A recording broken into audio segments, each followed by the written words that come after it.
আসসালামু আলাইকুম। Hello viewers, সকলে কেমন আছেন? আশা করি আলহামদুলিল্লাহ সকলে ভালো আছেন। আমিও আপনাদের আলহামদুলিল্লাহ ভালো আছি। সকলকে রমজানের শুভেচ্ছা।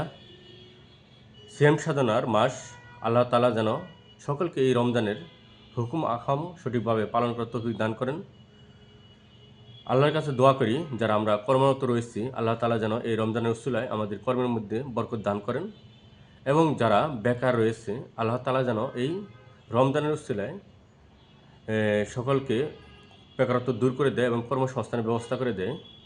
আমি আজ আপনার সামনে আলোচনা করব প্রতিষ্ঠান ছুটি থাকা অবস্থায় জয়েনিং করা যাবে কিনা বা এমপি আবেদন কিভাবে করবেন এবং যারা অলরেডি বেতন পেয়েছেন বকেয়ার আবেদন কিভাবে করবেন সেই সম্পর্কে আজকে আলোচনা করব।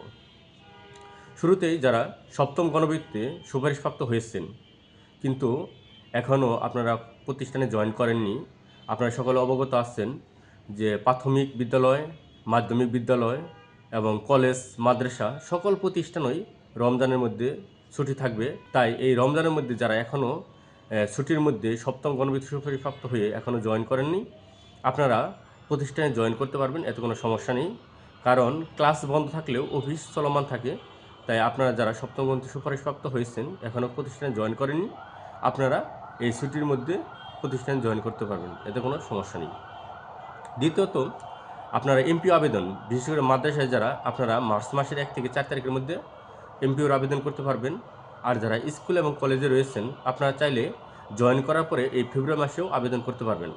কারণ স্কুল এবং কলেজে বেজুর মাসে এমপিও আবেদন গণ্য হয়, তবে জোর বেজুর যে কোনো মাসে আবেদন করে রাখা যায়। তাই যেহেতু দীর্ঘ একটি বন্ধ, তাই আপনারা জয়েন করার পরই এই ফেব্রুয়ারি মাসের মধ্যেই আপনাদের এমপিও আবেদনের যে কাগজপত্রগুলো আপনারা সবগুলো গুছিয়ে এমপিও আবেদন করে ফেলবেন এবং এটা মার্চ মাসের 31 তারিখের পর্যন্ত করা যাবে। কিন্তু যত দ্রুত সম্ভব আপনারা এটা সাবমিট করে ফেলবেন। এটা যদি ফেব্রুয়ারি মাসে হয় তাহলেও কোনো সমস্যা নেই, কারণ এখনও আবেদন করা যায়। তবে এটা মার্চ মাসে গণ্য হবে এবং এপ্রিল মাসে এটা আপনাদের কাগজপত্র চেক দেওয়া হবে এবং মে মাসের 1 থেকে 4 তারিখের মধ্যে এমপিও ইন্ডেক্স বসবে, এমপিও হবে ইনশাল্লাহ। আর যারা ষষ্ঠ গণবিত্তে সুপারিশপ্রাপ্ত হয়েছিলেন এবং আপনাদের অনেক ইন্ডেক্স হয়েছে এবং বেতনও পেয়েছেন, আপনারা বকেয়ার জন্য আবেদন করেননি অনেকেই, আপনারা চাইলে ফেব্রুয়ারি অথবা মার্চ মাসে বকেয়ার আবেদন করতে পারেন, এতে কোনো সমস্যা নেই। আবেদন করে রাখা যাবে, তবে মার্চ মাস হিসেবে গণ্য হবে এবং ঠিক আপনাদের এপ্রিল মাসে এই বকেয়ার বেতন চেক দেওয়া হবে এবং মে মাসে বকেয়ার বেতনটা পাবেন।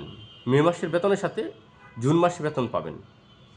তাহলে আপনারা যারা বকেয়া আবেদন করেননি অবশ্যই বকেয়া আবেদন করবেন। বকেয়া আবেদনের ক্ষেত্রে বিশেষ করে নভেম্বর, ডিসেম্বর মাস যদি বকেয়া থেকে থাকে, নভেম্বর, ডিসেম্বর, জানুয়ারি মাস, তাহলে ওইগুলো বাড়ি ভাড়া অবশ্যই 2000 টাকা হবে। কারণ ভিন্ন গ্রুপ বা ভিন্ন জন আপনাদেরকে 1000 টাকা কথা বললেও যদি 1000 টাকা করে দিয়ে দেন তাহলে ওটা আপনাদের ফাইল আবার ব্যাক আসবে। তাই যদি আপনারা নভেম্বর থেকে যাদের বকেয়া পড়েছে আপনারা অবশ্যই নভেম্বর, ডিসেম্বর এবং জানুয়ারি মাসের বকেয়াটা অবশ্যই বাড়ি ভাড়া 2000 টাকা হবে। আর সবসময় খেয়াল রাখবেন যে বকেয়া হিসাবটা যেন সঠিক হয়। যদি আপনার বকেয়া হিসাব সঠিক না হয় তাহলে আপনার বারবার ফাইল রিজেক্ট হবে। কারণ এমনও দেখা গেছে যে পঞ্চম গণবিজ্ঞপ্তিতে জয়েন করেছে কিন্তু এখনও তারা বকেয়া তুলতে পারেনি, কারণ তারা 3 বার 4 বার 5 বার পর্যন্ত ফাইল সাবমিট করেছে, বারবার ফেরত আসছে তাদের হিসাব সঠিক না হওয়ার কারণে। কারণ হিসাব সঠিক না হলে আপনার বেতন আসবে না, কারণ আপনার অনলাইন থেকে অটোমেটিক টাকা দেখাবে কিন্তু ওই টাকাটা আপনাকে এডিট করে সঠিক টাকাটা বসিয়ে দিতে হবে। সেই ক্ষেত্রে যদি আপনাদের কোনো বুঝতে সমস্যা হয় তাহলে অবশ্যই আমাকে কমেন্ট বক্সে জানাবেন, আমি পরামর্শ দেওয়ার চেষ্টা করব ইনশাল্লাহ। যদি আপনার এই ভিডিওটি ভালো লেগে থাকে তাহলে অবশ্যই লাইক, কমেন্ট এবং শেয়ার দিয়ে পাশে থাকবেন এবং পরবর্তীতে আপনারা কী সম্পর্কে ভিডিও পেতে চান তা অবশ্যই কমেন্ট বক্সে জানাবেন।